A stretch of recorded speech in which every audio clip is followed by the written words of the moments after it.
Good morning, everybody, and welcome to Professional Beauty Group Upskills. Today's session is called Back to Work, How to Look After Your Mental Health. And we're joined by the wonderful Tom Chapman. He's barber, author, public speaker, and founder of the Lions Barber Collective, which, if you don't know, is a charity that campaigns for the awareness of mental well-being and suicide prevention. And today he's going to be taking us through the 5 steps to mental well-being ahead of our sector's return to work. Welcome, Tom. Hi. Hey. Good to see you. Lovely to see you too. So kick us off with why now is the time to kind of really hone in on these 5 steps to well-being. Where did they come from? And why is it a subject you're so keen to raise awareness about, particularly now? Well, I think it's really important. I think because with the Lions Barber Collective, we've done a lot of stuff about training the hair and beauty industry to look after their clients, because we are in a fantastic position to do so, and we can connect our community to the resources available. However, if you were a therapist, a psychiatrist, a counsellor, or even a Samaritan, you have to offload to somebody, you have to have support. So therapists have therapists, they have to have them to look after them and keep their mental well-being in check. So I think it's really important that we realize that as hairdressers and barbers. And I was talking to a barber the other day saying his guys in his shop, Teddy Edwards in Brighton, see about 200 people a week, and you think, I was talking to Alex, that's a lot of things you're listening to. And especially after lockdown, we're all going to go back and we're going to have that conversation. How was lockdown for you? All day, every day, probably for the next 6-7 weeks. And we're going to work. I know what the hair and the beauty industry is like. We're going to fit everybody in. We need to get the cash flow going again, and we want to fit all our clients in. So we're going to be back to back to back to back to back. We're not going to think about our own health. We're not going to have lunch, because we don't do that, do we, in the industry? And we're going to burn out. So I think it's really important that actually, as the hair and beauty industry, we need to look after ourselves. And also, don't overbook yourself, don't overcheck yourself. People have been waiting for months. Do you know what I mean? They can wait a little bit longer. It's not like they're going to go anywhere else, because everywhere else is going to be busy. So, just make sure it's about looking after us, because we need the longevity of our career. Absolutely. So maybe now is the time to play the first video, which is called Connect with Others. But first, can you tell us a little bit about these 5 steps and where they've come from? So these 5 steps, actually, we teach them very briefly at the end of the BarberTalk and Hair and Beauty Talk training sessions. They are they're quite well known. They're quite commonly known. You can see them. You can look them up further on the NHS websites. But you will actually notice something about these 5 steps. They are very, very. I would say we do all of them in the hair and beauty industry a lot of the days that we're in, and that's something why this lockdown's been so hard for a lot of us. It's been taken away, these things from us, and it's why the hair and beauty industry is always rated up there when we're talking at the happiest jobs. So if you look at them, you may recognize some of them, although I think we need to encourage people to do some of them a bit better outside of work as well, which is what we'll kind of chat about after we've played the videos. Yep. So Tina, would you play the first video, please? Thank you.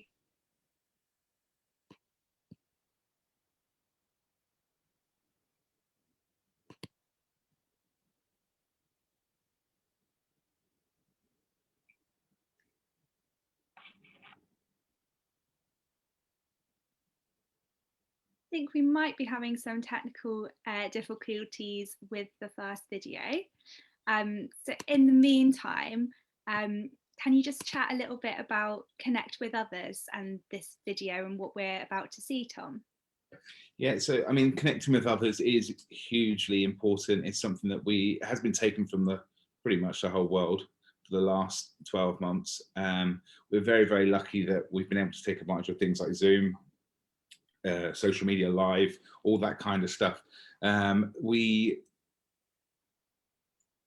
do that every day in our job. We're connecting with people. We're always connecting with people, aren't we? It's like constantly. I mean, we're in an industry which is very unique, and there's not many places where you have that conversation with people over and over and over again all day, connecting with new people. But it is really important to make sure we do that, and we connect with our friends as well. Yeah. And connect with our family and connect with our support groups, whatever that looks like. outside of work, because it's very much it's in fleeting, isn't it? In and out, in and out, in and out, in and out. And we need that human connection. And I think we can all relate to that in this last year. I mean, I'm fed up of looking at heads and shoulders, no pun intended, of everybody that I know, and wondering, you know, what real humans actually look like. Yeah. So, No one has legs now. Someone's just a dog. Yeah. So I think it's really important that we actually, you know, we need to make sure that we find that time to connect with others. It's integral to, you know, humankind. We need that. We need to belong, and we need to feel like we belong. We need to love and be loved, and connecting is so important. There's loads and loads of different ways in which you can do it. I think there's things like we've been doing, like this, Zoom and text, and now we're allowed to go and meet people outside. I think that's a really, really huge thing. Yeah. We need to encourage that. You know, obviously in a safe way, but we do need to encourage that. And that's something that hopefully can be incorporated into a hairdressers, a beauty therapist, spa professional's life. How the summer months are here, finish work, get to a park, try and offload a bit of your day, talk about something else other than what your clients are talking about all day. Yeah, I think, you know, it's one of those things that we get home from work and we just go, because we're like just completely out of any energy or whatever. I think it's really important to find that time. It doesn't necessarily have to be after work, it could be at the weekends, but find that time to really connect with others.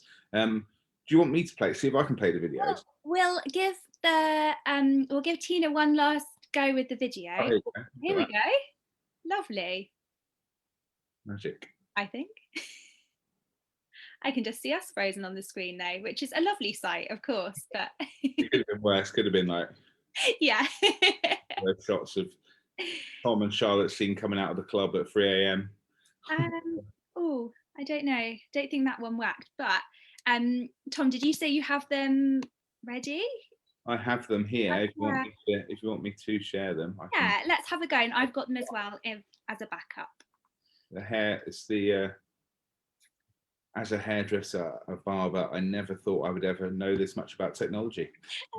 Hand me a pair of clippers and I can take them apart and put them back together, but Zoom. I should have known this was coming. Shared in Zoom, to be fair, before this. There you go. Can we see this? I can see that. Can everyone else see that?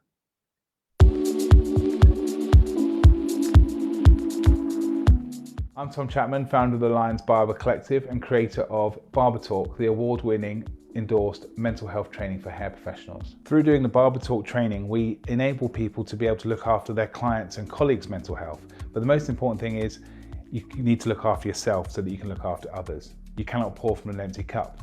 So that led me to expand on the 5 steps to mental well-being that we run at the end of the BarberTalk training course. The 5 steps to mental well-being are connect with others, be physically active, learn new skills, give to others, and be present. The first step to mental well-being is connecting with others.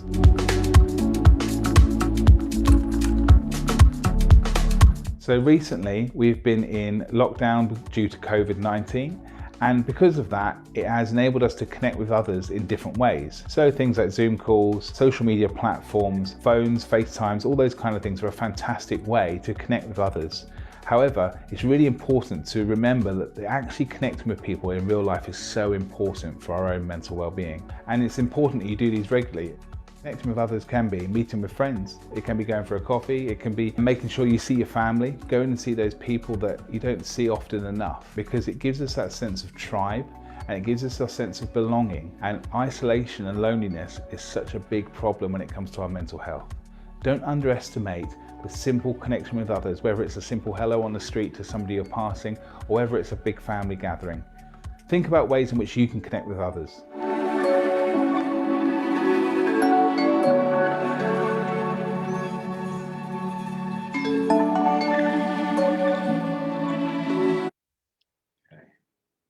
Perfect. Did it?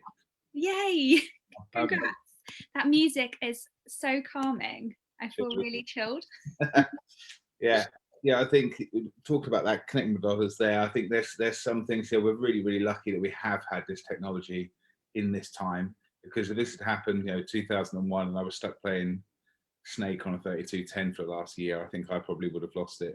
So we are lucky that we've had this ability to be able to do this. But I think it's very easy for some people to let the anxieties get the best of us, and about actually going and meeting people again and feeling, because we haven't done it for a year, but it is so important to get ourselves back out there and connect with others. And like I said, family, people you haven't seen very often, even if it's just a phone call to your nan, never underestimate the power of just giving your nan a call, or your granddad or something. They love it, or your mum.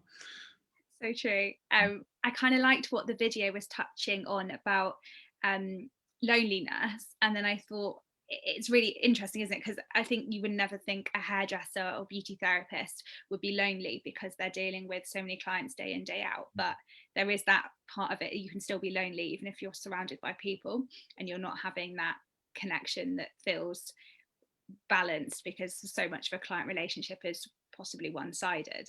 Yeah, definitely. I think it is really important to make that time for you to, it's about building, I said in the video, about building your tribe.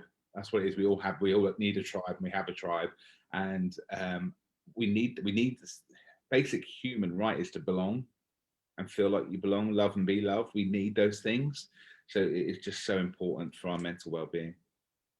Cool. And so we've got a mix of people watching today from across the hair and beauty sector, and spa and wellbeing as well. But what should everyone really bear in mind over the coming months in terms of burnout and getting back to that different pace of life that we've forgotten how to live, possibly? Yeah, I think we just need to remember that, look, we've been sat for the last God knows how long, seems like 20 years, but been sat for a long time doing nothing. We haven't had that interaction. We haven't been stood on our feet cutting hair or doing makeup, or that it is a really hugely, highly skilled job. It's taken us a long time to get to that point.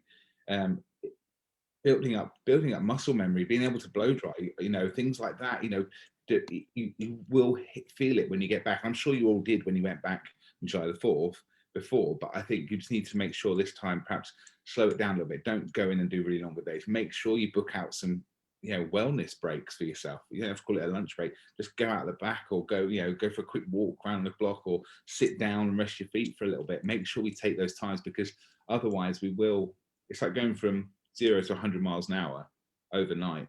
Yeah, it's not sustainable. Look after ourselves. Yeah, it's not sustainable. It's not sustainable. I know a lot of people that are saying, well, I'm going to do 6-day weeks, 12-hour days just to get everybody in. Yeah. But let's face it, I'm sure they can wait a little bit longer, and I'm sure they actually care about you after this year of not being able to see you.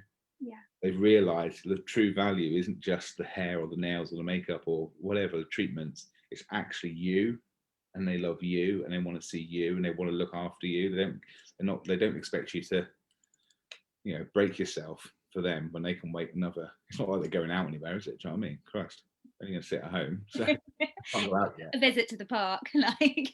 Yeah, the park, yeah.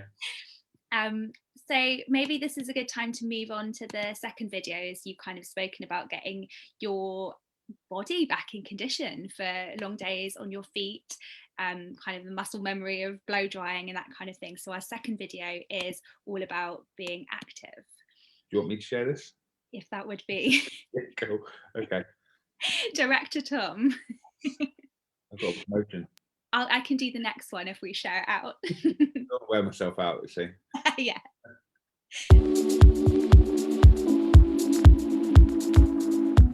The second step of mental well-being is being physically active.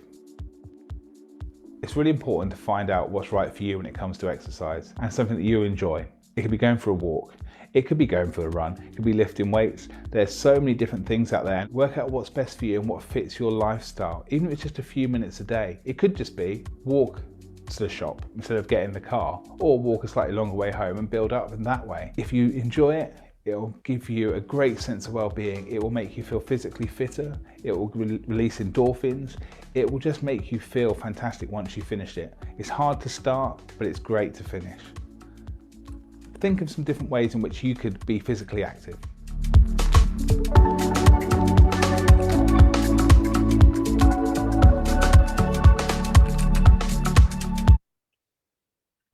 Brilliant. Thank you, Tom. Do you want to chat a little bit about that video and the messages there?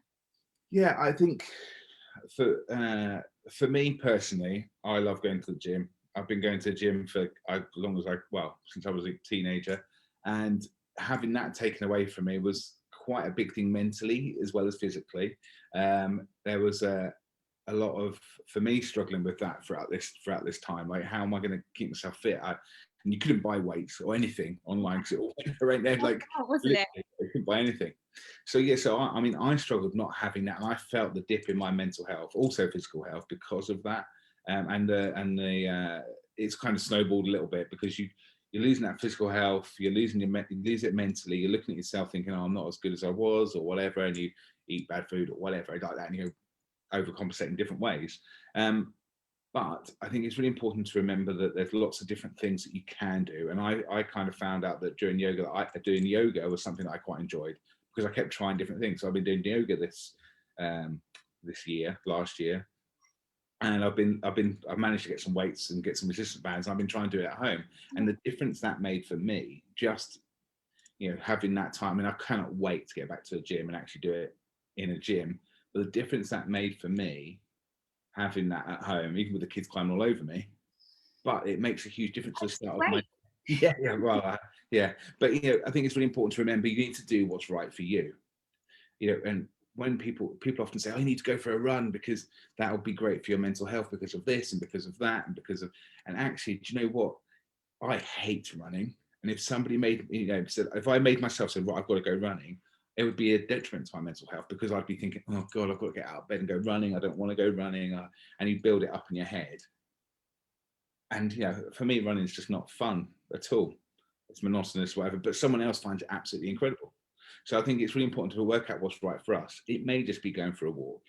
It may just be, like I said, walking down the shops. It could, and build things up a little bit more and more and more gradually. Because when we go back to work, we're going to be on our feet all day. And you don't realize how much energy that actually takes, how many steps you do every day as a hairdresser or a barber. I mean, some level of beauticians will probably be sat down, nail techs will be sat down a little bit, but it's also, you've got to think about that physical element it has on your body going back to work. Just need to make sure that we are aware of that, and perhaps even now, I know we're a couple of weeks out, but start walking a bit, get up on your feet, try and stay on your feet for a few hours, because you will notice the difference of that. And it's like, you wouldn't go and run a marathon without any training. You would train beforehand, so like you can't expect to go straight back to work and stand on your feet all day and not hurt your feet and be exhausted. Yeah, and if you don't have weights, you can do what I'm doing at the moment with wine bottles. Working a treat. When you start and empty when you finish, is that how it works? Yeah. It's this motion, really. Yeah. We're having some great messages, lots of hi Toms, and I'll message you later, which I really like. That's really nice. But yeah, some people sharing what they've been doing during lockdown. So Julie has been crafting, and then she's been walking the long way back home from the shops, which is just perfect little tiny tweaks to your day. It just makes a huge difference. It makes a massive difference just walking that slightly longer way home, the amount, add up the steps. I think little things like some amazing apps out there that can help you with this, keep track of it. They are just, calorie counter apps or step. Everyone's phone bloody records your steps now, doesn't it? So you can really keep track of it and actually set yourself little goals, and seeing that going up and improving is fantastic. And you can even combine being physically active with connecting with others, and go for a walk with a friend, and go for do little group activities, because you can exercise outside together now, I believe. So I think that's really important, connecting these things. If we can connect all five, then you're really winning. Oh my God, we have to, by the end of this session, think of a way to connect all five within half an hour. There's a couple more people sharing. Jane has made she's been knitting, and she's made 50 hats. Amazing. And that's been keeping her hands moving, because I don't know whether she's a hair professional or beauty professional or spa professional, but amazing. Well done, Jane. And Loretta has shared that she's been connecting with nature, which when Julie was talking about going on the long route home from the shops, I was like, I'm so about that. Like, go on a different way, like make your mind like see different things and different experiences. And yeah, definitely.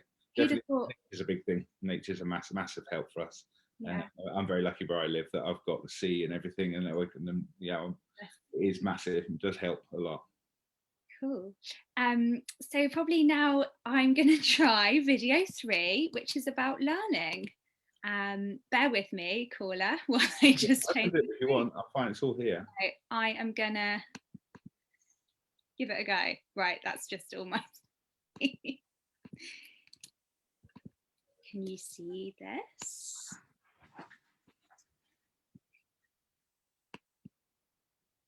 Is that showing for everyone?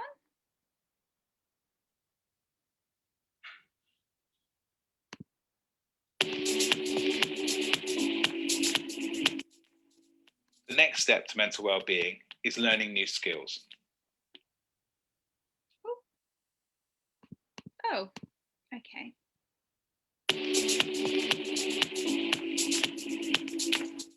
The next step to mental well-being is learning new skills. There are many ways in which you can learn new skills, and I see a lot of people say, oh, I want to learn guitar or learn a new language, and they're pretty big skills to learn, and it takes a lot of commitment and dedication.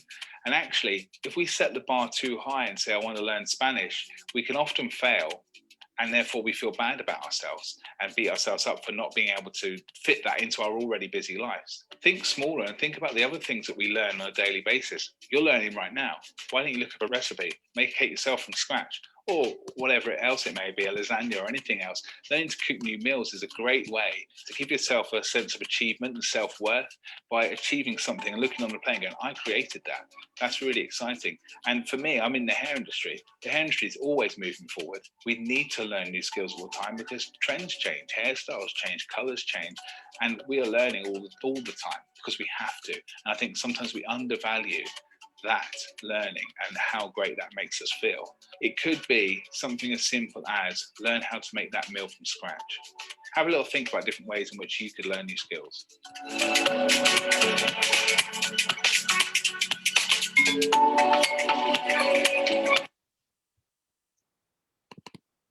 Magic. Well done. Brilliant. Teamwork. Thank you. I now can't get back to No, I think it's fine. How do I get back? Stop sharing. Oh no. Can you see? What can you? It's back. Amazing. So tell us a little bit about the learning section of the 5 steps. Well, I mean, like I said there, that obviously learning is something that we do in the hair beauty industry all the time because fashions are constantly changing. So we're really actually quite good at doing this. And I think the fact that the last 12 months we haven't been able to do that, which has been detrimental to the hair beauty industry, it's been taken away from us really. But there's some great things that have already been said in the chat. People were doing knitting, and those are really good little things to learn. You don't have to learn something new, and a lot of people will. At the beginning of the first lockdown, a lot of my friends would say, right, I'm going to learn guitar. I bought a guitar 5 years ago. It sat in the corner of my room and I'm going to do it. I'm going to learn it. But then obviously, the lockdown was a bit of a drag, wasn't it? And the getting that motivation to learn guitar. And then what happens is that guitar sat in the corner of your room looking at you. Judging you. Yeah, judging me. But I'm just guitar judging me. Why am I? Why have I not learned anything? Oh God, I've been here for 3 months now and I haven't done it. I'll do it tomorrow. And actually it could be quite detrimental. And I think sometimes we try and think of it being like learn new skills. I'm going to learn something massive. But actually it is the little things like, making bread or, those little things that we've been doing. It could be learning, if you knit already, learning a new pattern or, it's just little things, and don't take them for granted because they really do give you a sense of self-worth and achievement, and they're so important to keep on learning and bettering yourself, I suppose, as it goes. Obviously, you can, if you want to go and learn and play guitar, go for it. But I think we just need to not undervalue the importance of some of those smaller things that we can do as well. Definitely. And I like the tip about kind of just cooking a new meal or a new recipe that you've not cooked before and feeling that sense of I did this. Yeah, very cool. It's really, really important. And I think actually in the hair industry we do that anyway. Hair and beauty industry, we learn all the time. So what do you think that's one of the reasons that the industry has been so affected during lockdown by a sense of kind of a lack of achievement in a way, a lack of missing learning new things and meeting new people. 100%. I think it's been taken from us, isn't it? We look at the three things we talked about already. Connect with others. We do that all day, every day. We've been doing that. We see 10, 20 people a day. Now you see nobody. You see your dog and your other half or whatever. And then, and try and homeschool kids. And then you've got, connect with others. So being physically active. We've gone from standing on our feet, rushing around, doing stuff all day to doing nothing. And then learning new skills. We're constantly learning, the involvement, the way the industry evolves constantly, whether we realize it or not. We are constantly learning, and that's been taken from us. So three things we talked about all so far we're normally doing all the time, and they've been taken away. And that kind of leads us neatly onto the next video, which is about giving, which again is something we're used to doing all the time. Share this one. That would be lovely. Yes. I feel needed. I tried to learn something. The next step to mental well-being is giving to others.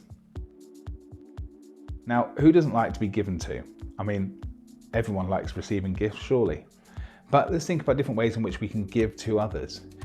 Giving to others makes you feel great because you make them feel great, and it's great to see somebody enjoying something.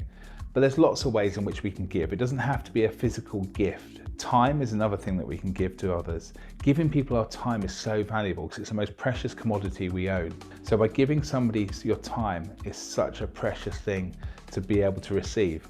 There's one thing that I actually like to do, and I try and do it every week. I have an alarm set on my phone for 9:27 on a Monday morning. And that gives me a little prompt to think about, who have I seen this week that's done something amazing that deserves to be recognised for that? Or have I spoken to my mum or a family member recently? Or just sending out some love to somebody at 9:27 on a Monday morning is a fantastic way to give to others. And that random act of kindness, or those kind words or loving words, can make a huge impact on that person's Monday morning. And the responses you get are often fantastic. And it's a great start to your week too.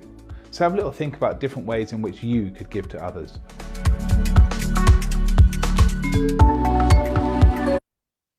Okay. So, giving to others. So cool. The 9:27 reminder. Yeah, well, Joe, it's been on my phone for a little while, and every Monday it comes up, and I think it just gives me that little bit of just time to pause, because I've started work and I'm like wrapped up in it all, and then it goes off, and it gives me a little second to pause and just go, right, who have I seen done something great online this week? Who have I seen, like one of my friends or somebody, even like some of the people that you would expect are doing hugely well. They look successful online, they're doing amazing stuff. And I'll go, those people often don't get those kinds of messages because people just assume they're doing well. So I will often, see someone who's doing really well, and I'll go, look, just want to say well done for that amazing haircut you did, or that amazing project you've done or put together. I think it's just incredible. And quite often you get messages back saying, I really needed that this morning. Thank you for, and it's amazing that power of that text or message, the impact that can have on the receiver is incredible. And I know for a fact, I know a guy whose life that saved. He was considering taking his life, and he had a text message come through from a friend just to say, I just wanted to let you know you're amazing, I love you, whatever. And that stopped him from taking his life at that moment. I mean, it's a completely random chance of doing that, but it does have, those words are hugely powerful. And I think it's something we can all do. I'd love it at 9:27 every Monday morning, if everybody just sends one text message. Think of the impact on a Monday morning. Everyone's going to be feeling brilliant. I feel like this is your new next campaign, the 9:27 message. Yeah. Is it on a Monday? Because traditionally Monday is like, the whole week. I mean, it started off, I wanted to do it and send out a text message, and I said it in the morning, and it just 9:27, because you're on your phone, just it's like a dial, and I was sweeping through, and it just stops at 9:27. I thought, yeah, it's fine, whatever. And and it just kind of works, because it's just a Monday morning. Most people feeling a bit rubbish, aren't they? I mean, it's the hair industry Sunday. Isn't it really? But some people go back to work. But it's just a really nice way to just the responses you get are always lovely, and it's giving to others. I'll accept gifts and money. If anyone wants to send me gifts and money, I'll accept that too, very gratefully. Time is really, like I said, really important. I've got 24 hours a day, same as Kanye West or whoever. I mean, we've all got 24 hours a day. You can't buy more time. you always make more money. So by giving somebody their time or your time is so valuable. Just think about different ways in which you can give to others, and we're doing it all the time. You know, in the hair and beauty industry, we're a very giving industry, constantly giving and giving and giving. So that is, you know, we are really lucky in that sense, because we just make people happy all day, hopefully. Absolutely. And in the chat, Jane has shared that she loves chatting to customers, and particularly when they're booking their hair appointments. So I guess she's doing a lot of that now. And she said they were also happy to hear from me, which made me feel really happy. And like, I guess that complete ticking that giving box. Well, yeah, I think, you know, even that, you know, giving your clients a text or a message, or just to say you're looking forward to seeing them. Yeah. Can't wait to have you back in the chair. That'll do massive for them. They've been dying to see you. They really have. Yeah. So do you have any personal coping mechanisms that you do to look after your own mental health, Tom? Yes, I think we can all do better, but yes, I definitely do some. You know, exercise is one of my things. I do that every morning. So even here, I haven't had the weights with me because I couldn't take the weights. I mean, actually, in a hotel in London, a very weird situation with nobody else. It's like being a hotel in a ghost town. But I even, you know, I've got a yoga app that I did my yoga, the DDPY, on the floor over there this morning, and you know, and I think it's important to keep that thing there. So it's really good for me, that time, that breathing. I like to, it's important connecting with people. And I think I've really been very lucky in this time. I've been very busy. I've been able to connect with lots of different people through technology. I think taking the time out for yourself and recognizing that, and like when you do go for these, I mean, we're going to talk a little bit about it more. When you go for these walks, so you do that, don't have your phone on and get distracted, and just be in that moment and see what's going on around you. Yeah. Very easy, isn't it, to get distracted by everything all the time? Absolutely. So I guess that leads us neatly on to video 5, which when I heard the title, I was a bit like, eh? So the title is Be Present Online, which I think when people kind of put mental health and online into the same sentence, it's always kind of negative. Yeah. So this will be an interesting video to watch. See if I can get it to work. Come on. Oh, Come on. come on now.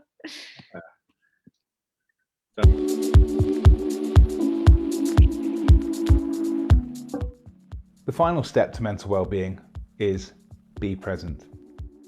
Now, being present, what does that mean?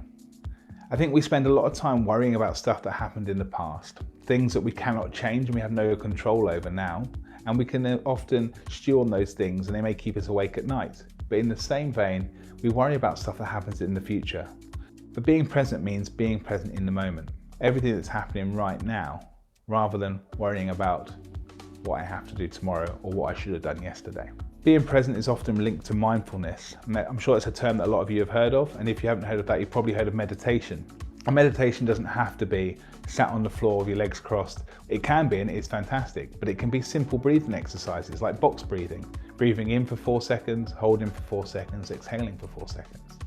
Often with your eyes closed and focusing on the breath and trying not to think about anything else. Other things we can do is combining some of the things we talked about earlier on. You could be present, you could be connecting with others, and you could be physically active. You could be going on a walk with a friend, being in that moment and not being distracted or worrying about other things in the past or the future. Another way that we can do this, quite an easy way, is putting our phone down and actually watching something on television. Something that is probably easily accessible to most of us. And I liken it to, think about when you go to the cinema and you turn your phone off and you're in the dark and you actually watch a film. You actually watch the film without any texts or social media notifications coming in on your phones. You're actually there. How often do we do this at home? There's so many distractions going on all the time. It's about bringing all these 5 steps together and see how we can combine them through our lives.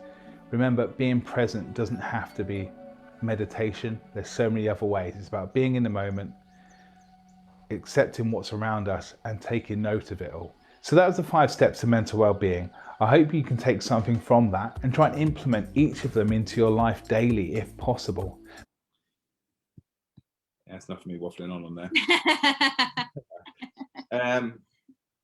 Yeah, being present is really, really important. And I think we can all relate to that that worry or that niggle about something you've done in the past or you haven't done, or so things that we carry with us, things that we may have said to somebody and think, oh my God, what did I say that for? Or, oh, I wish I'd done that better that way, or whatever it may be. Things that we need to really try and let go, because we can't change anything that's already happened, but we've already proven to ourselves that we've got through that and we're strong enough, and we've dealt with that and we've moved on in our life. So we need to try, I know it's very difficult, try and forget about those things, and also worrying about stuff that's going to happen in the future. They're just stories we tell ourselves. We make up this, and our internal voice is the one we listen to the most in our lives, and actually it's a bit of a, well, I won't say what it is, but it's not very nice to us. It's not very nice to us, is it?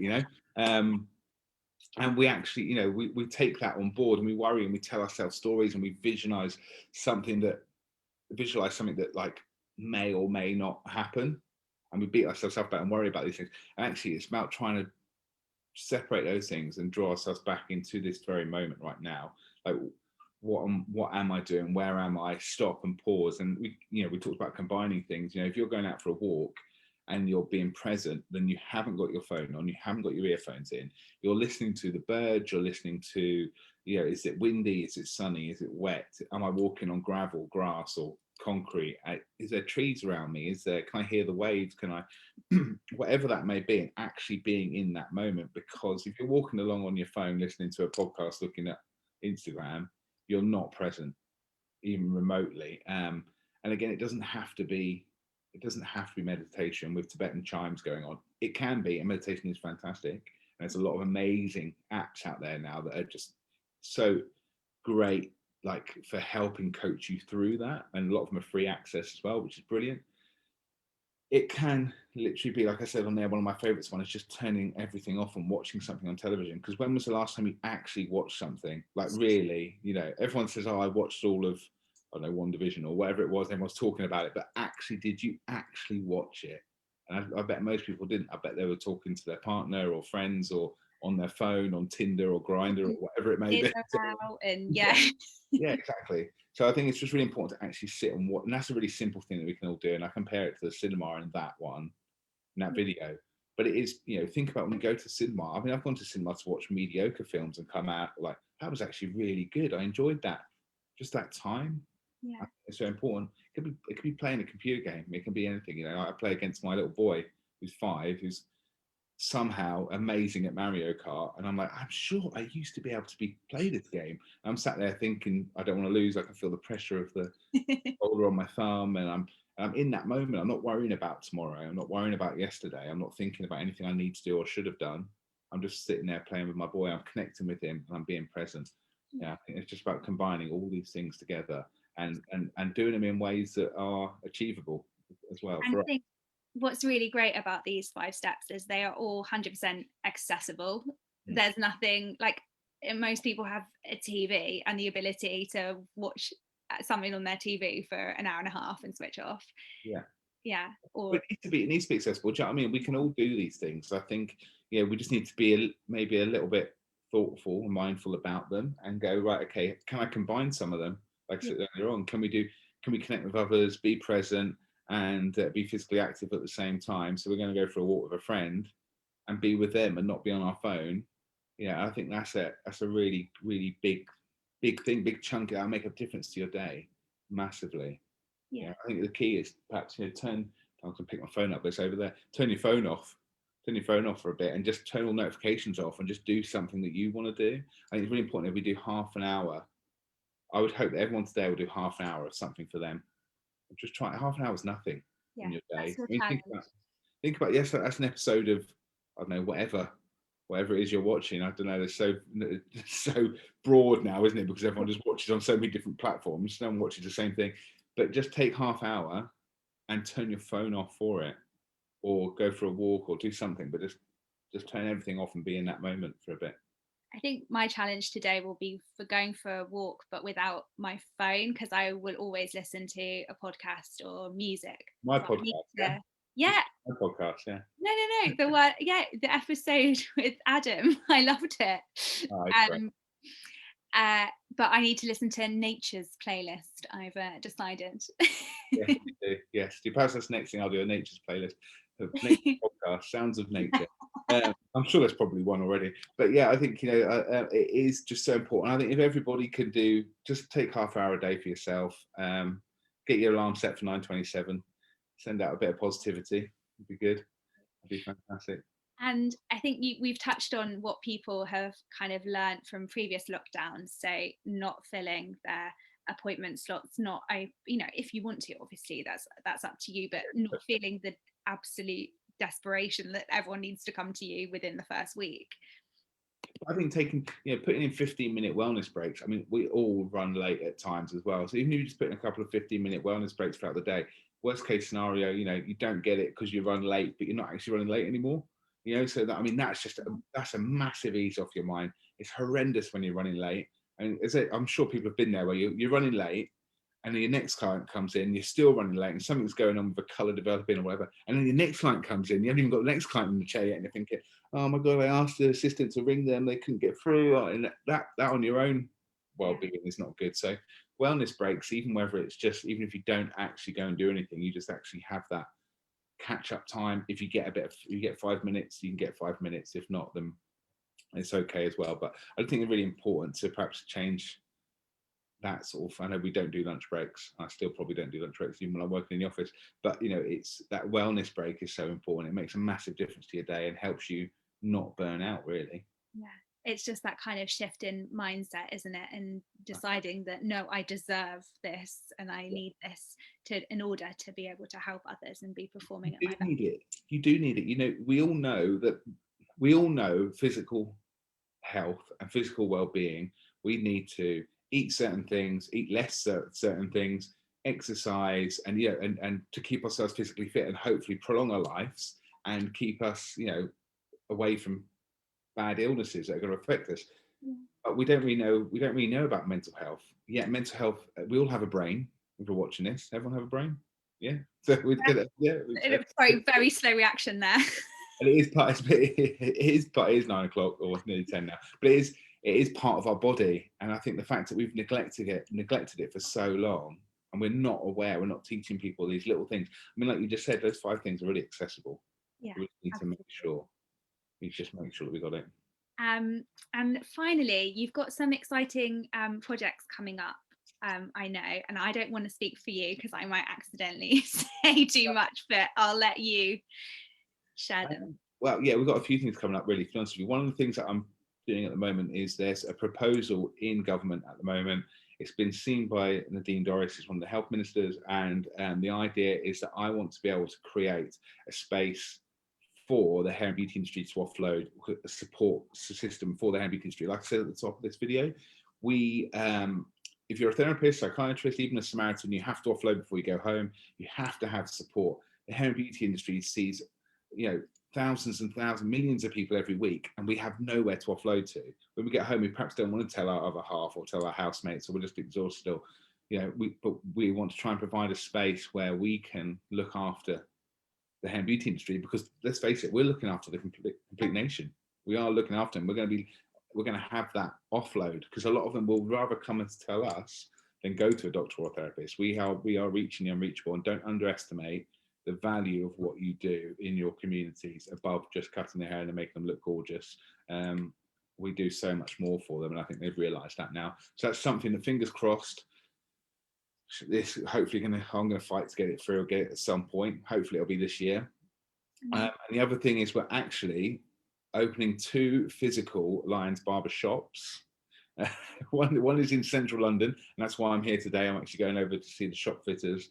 It's in a very high profile place. I can't say exactly where it is now, but before lockdown it had a footfall of 40 million. So I mean, it's just ridiculous. And the other one is going to be in Reading, and we are looking for staff to come on board to work with us. We are looking for people who have a sense of empathy, emotionally intelligent, want to do something really, really great. We want to have great haircutters. It's about being part of the community and connecting our community and the people in our chairs to the resources available. We will have full support. We've already had contacts with local NHS, want to be involved, police. I had phone calls from police crime commissioners, which I was a bit like, what's going on here? But so but but we've had great response already. So if anyone was interested in being part of the team, hopefully there'll be growth there, and there'll be lots of opportunities. So if anyone wants to get in touch about that, then please do. And it'd be great to have you as part of the Pride and on the journey. Oh, it's been so good to catch up with you, Tom, and also for you to share all that really practical, accessible advice ahead of reopening. And obviously some people are already back at work, and I do hope you're all doing well and thriving. And we've had some lovely messages, and I don't have time to read them all out, but people have been sharing what they've been up to and what they're looking forward to about going back. So just want to say thank you for sharing, and thank you, Tom, for your sharing today. Thank you so much. Thank you for the platform, and just remember to look after yourselves and enjoy it when you get back to work. It's going to be amazing. It really is. Absolutely. Have a great day. Go for your walk. See you later. I look forward to all the texts at 9:27 on Monday. Let's make this a thing. See you later. Bye.